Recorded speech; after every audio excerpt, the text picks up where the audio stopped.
Shalom, selamat pagi anak-anak yang terkasih dalam Tuhan. Kita bersyukur karena hari ini kita bisa beribadah kepada Tuhan. Sebelum kita mendengarkan firman Tuhan, kita akan berdoa terlebih dahulu. Bapa di surga, kami bersyukur karena kami bisa bersama beribadah. Saat ini kami akan mendengarkan firman-Mu. Berkatilah setiap kami agar kami mendengar dengan baik dan mengerti apa yang Tuhan inginkan untuk kami lakukan. Kami menyerahkan waktu ini dalam tangan-Mu. Dalam nama Yesus kami berdoa. Amin.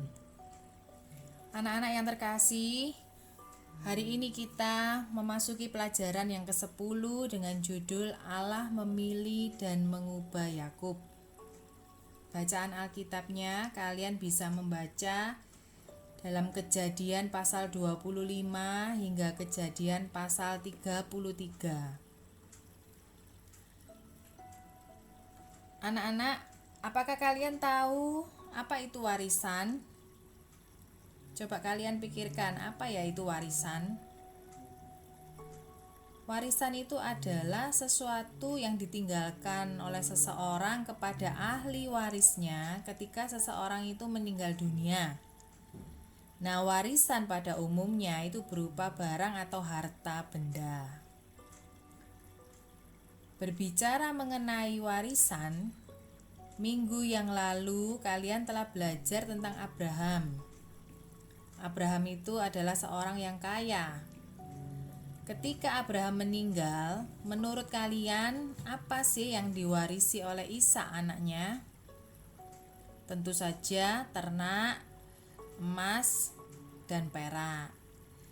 Dalam Kejadian 25 ayat 5, di sana dikatakan bahwa Abraham itu memberikan segala harta miliknya kepada Ishak. Jadi Ishak pun juga menjadi kaya. Selain kekayaan, Allah memberi Abraham itu sesuatu yang lain. Apakah itu? Ya, janji-janji kovenan Allah. Sehingga Allah juga mewariskan kepada Ishak janji-janji kovenan yang sama yang dibuatnya dengan Abraham. Allah berfirman bahwa Ia akan menyertai Ishak, memberinya banyak keturunan, memberi tanah Kanaan kepada keluarganya dan memberkati bangsa-bangsa melalui Ishak. Ketika Ishak dewasa dan menikah, Allah memberkatinya juga dengan mengaruniakan 2 orang anak kembar, yaitu Esau dan Yakub. Hari ini kita akan belajar tentang bagaimana Allah bekerja dalam hidup Yakub. Setelah sekian lama menunggu, Ishak dan Ribka belum juga mendapatkan keturunan. Nah, Allah menunjukkan kepada mereka itu bahwa janji-janji kovenannya hanya bisa digenapi oleh karena anugerah dan kuasa Allah, bukan karena usaha dan kepandaian manusia. Allah berfirman bahwa nanti Ribka akan mengandung 2 anak kembar yang merupakan simbol dari 2 bangsa besar, ya, yaitu Esau dan Yakub, yang nantinya akan menjadi bapa leluhur dari 2 bangsa yang besar dalam sejarah manusia. Allah berkata bahwa anak yang tua itu akan menjadi hamba kepada anak yang muda.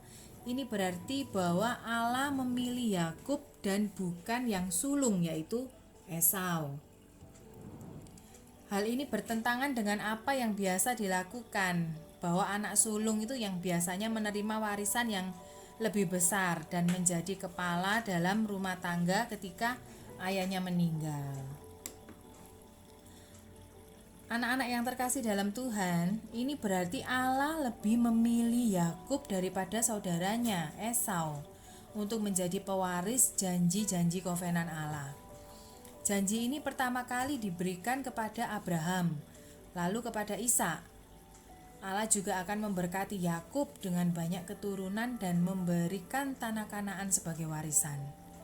Bahkan melalui keluarga Yakub nanti juru selamat itu akan dilahirkan. Allah memilih Yakub bukan karena ia lebih baik daripada Esau, tetapi karena Allah menunjukkan anugerah dan belas kasih-Nya. Anak-anak yang terkasih dalam Tuhan, selanjutnya Yakub dan Esau itu bertumbuh dewasa dan mereka sangat berbeda. Esau adalah seorang pemburu dan suka berada di luar rumah, sedangkan Yakub adalah seorang tukang kebun dan suka tinggal di rumah. Ishak sayang kepada Esau karena ia suka makan daging buruan, tetapi Ribka itu sayang kepada Yakub.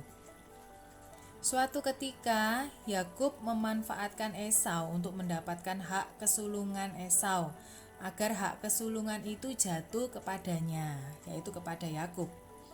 Seharusnya Yakub mempercayai Allah untuk memberikan hak kesulungan itu kepadanya sesuai dengan cara dan waktu Allah.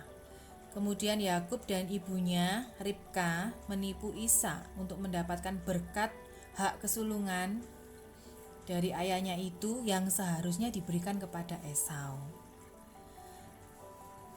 Namun Allah telah menggenapi kehendaknya meskipun Yakub itu menipu.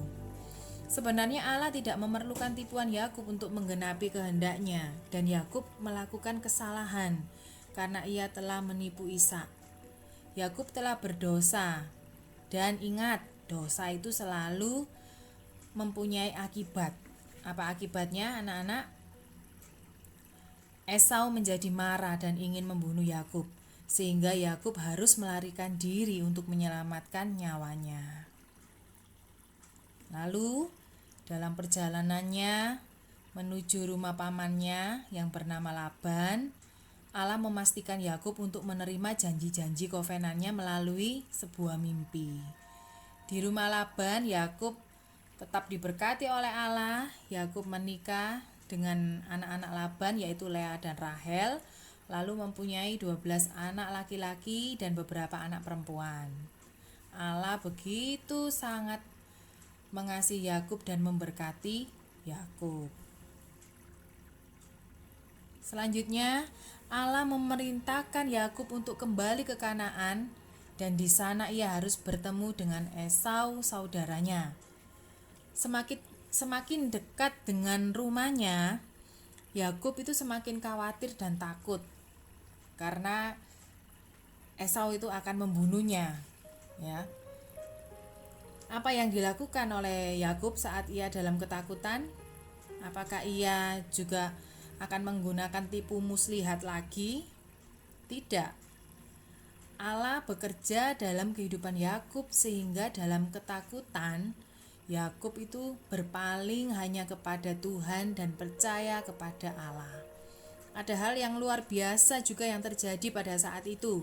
Kalian bisa membaca dalam Kejadian 32 ayat 22 hingga 32.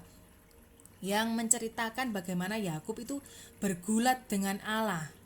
Artinya bahwa ia itu bergumul dengan sangat berat dan memohon kepada Allah untuk memberkati dia. Yakub akhirnya mengalami kemenangan dan namanya berubah menjadi Israel.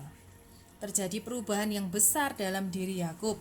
Ia menaati cara dan kehendak Allah. Ia menginginkan berkat dari Allah. Setelah itu tibalah Yakub di hadapan Esau dan keluarganya. Lalu Yakub ketika melihat Esau, dia langsung sujud di hadapan Esau, memohon maaf. Akhirnya Esau pun memaafkan Yakub dan Esau memeluk dan mencium adiknya itu.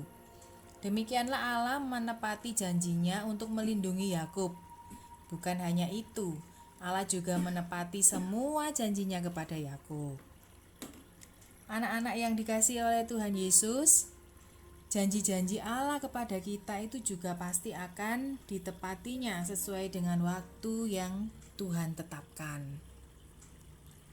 Ketika kita meminta Allah mengajar kita untuk semakin percaya dan taat kepadanya, kita harus yakin bahwa Allah akan melakukannya tanpa terhalangi oleh kegagalan dan pergumulan kita.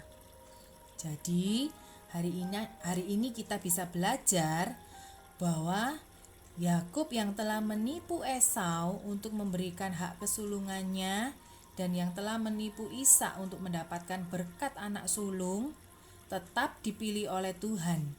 Bahkan Tuhan mengubah hidup Yakub untuk menggenapi kehendak-Nya dan menerima janji-janjinya. Hal ini membuktikan bahwa Allah itu berkuasa dan berdaulat. Allah juga akan mengubah hati dan hidup kita oleh karena anugerah-Nya yang sebenarnya tidak layak kita terima. Namun Allah telah menyelamatkan kita dan memberi hati yang baru kepada kita. Allah akan tetap bekerja dalam hidup kita dan mengubah kita menjadi semakin serupa dengan Kristus. Oleh sebab itu anak-anak, tetaplah percaya dan setia kepada Tuhan Yesus yang adalah juru selamat kita. Tuhan Yesus akan selalu memberkati kita. Mari kita akan berdoa. Tuhan Yesus yang baik, terima kasih untuk firman-Mu yang mengajarkan kepada kami bahwa Engkau Allah yang berkuasa dan berdaulat. Walaupun kami adalah orang-orang yang berdosa, namun Engkau tetap memilih kami, Engkau tetap memelihara kami, memberkati kami. Bahkan Engkau berjanji kepada kami untuk terus memberkati dan melindungi kami. Terima kasih ya Tuhan, ajar kami untuk tetap percaya dan setia kepadamu. Menjadi anak-anak Tuhan yang dibentuk terus menjadi anak yang mengasihi Engkau bahkan serupa dengan Kristus. Terima kasih Tuhan Yesus, berkatilah keluarga kami, studi kami, dan masa depan kami. Dalam nama Yesus kami bersyukur, kami berdoa. Amin. Anak-anak jangan lupa ayat hafalan ya, dari Mazmur 1 ayat yang ke-6. Kemudian kalian bisa mengerjakan cari tahu yuk dan Devo pelajaran yang ke-10. Oke, kiranya Tuhan Yesus memberkati kita semuanya. Shalom, selamat hari Minggu.